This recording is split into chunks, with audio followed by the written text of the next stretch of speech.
శ్రీమన్నారాయణీయము ప్రథమస్కందము 1వ దశకము భగవన్మహిమ. శ్లోకపఠనము.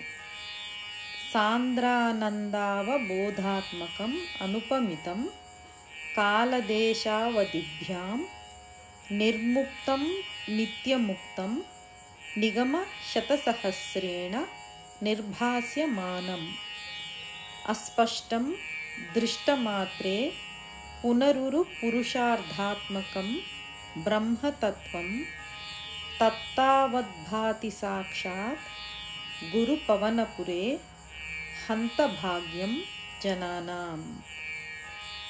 శ్లోకపారాయణం.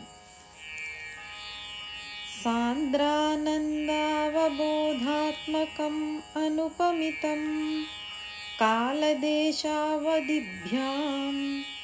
నిర్ముక్తం నిత్యముక్తం నిగమశతసహస్రేణ నిర్భాస్యమానం అస్పష్టం దృష్టమాత్రే పునరురు పురుషార్థాత్మకం బ్రహ్మతత్వం తత్తావద్భాతి సాక్షాత్ గురుపవనపురే హంతభాగ్యం జనానాం.